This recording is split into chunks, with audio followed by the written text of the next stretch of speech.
My name is Alicia Ramirez. I will be talking about the three teachers in California who are charged in the death of a student.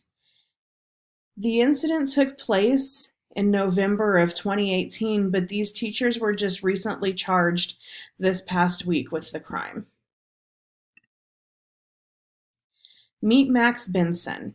He was a 13-year-old boy. He had special needs. He was autistic. He was restrained due to undesirable behavior within the classroom. The incident took place at Guiding Hands School. Guiding Hands School was a private school just for students with disabilities or special needs. The school was fully accredited. The school opened in 1993 and it was founded by Cindy Keller and Staran Myers. The California Department of Education suspended the school after this incident, causing its closure in January of 2019. The school was located in El Dorado Hills, California. El Dorado Hills, California is located in Northern California. The town is just east of Sacramento. The three teachers were charged on November 12th with involuntary manslaughter, felony involuntary manslaughter. The incident took place on November 28th of 2018.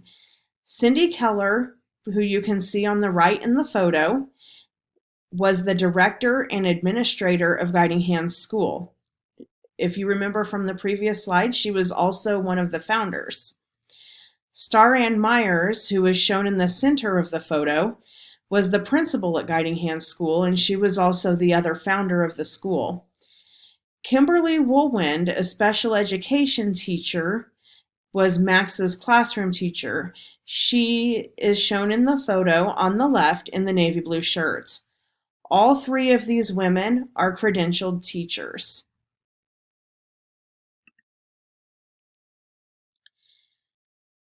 The incident regarding Max was a restraint for spitting at another student. A takedown maneuver was performed. In this takedown maneuver, Max's hands were held behind his back. He was dropped to his knees and then rolled onto his stomach face down. When he was held on his stomach face down, that's also known as a prone restraint. Prone means on the stomach or face down. Kimberly Woolwind, which was the special education teacher, held down his upper body, and other staff members took turns holding his legs down. How long do you think it is acceptable to hold a student in a restraint such as this? Max was held down for about 1 hour and 45 minutes, according to court records. During this time, Max urinated on himself and vomited. Do you believe that when he urinated on himself and vomited that would be a sign of distress? Was Max in distress during this time that he was in this restraint? At some point, Max stopped breathing and lost consciousness. A school nurse on site performed CPR until the medics arrived. Max died 2 days later at UC Davis Medical Center. The cause of death was determined to be that Max had aspirated and went into cardiac arrest. He likely aspirated on his own vomit as he was being restrained on the floor on his stomach. Max's family filed a civil lawsuit against the school. It was a lengthy investigation and it was performed by the El Dorado County Sheriff's Office and California Department of Education. The investigation determined that the school used restraints in a manner inconsistent with the law. This was not the only incident or the only student where the school violated the law regarding restraints. Details were not provided how Cindy Keller and Staran Myers were connected to the incident.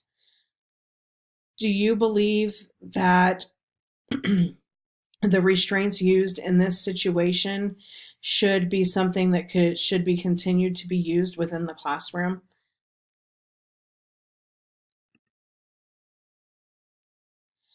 The California law regarding restraints reads that schools shall not use a physical restraint that obstructs airway or impairs breathing, including staff placing pressure on a pupil's back or placing their body weight against a pupil's back. Schools shall not place a pupil in a face-down position with hands held or restrained behind their back. They shall not use a restraint for longer than necessary to contain the behavior that poses a clear and present danger of serious physical harm to the pupil or to others. The educational provider shall afford to pupils who are restrained the least restrictive alternative and maximum freedom of movement. Use the least number of restraint points while ensuring safety of the pupil and others. If prone or in a face-down position, restraints are used, a staff member shall observe the pupil for any signs of physical distress throughout the use of the restraint. If possible, the staff member monitoring should not be involved in restraining the student.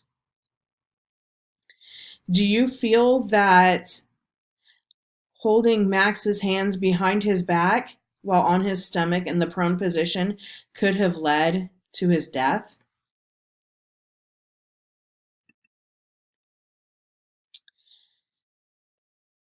Cindy Keller, Starian Myers, and Kimberly Woolwind were arraigned in court on November 13th.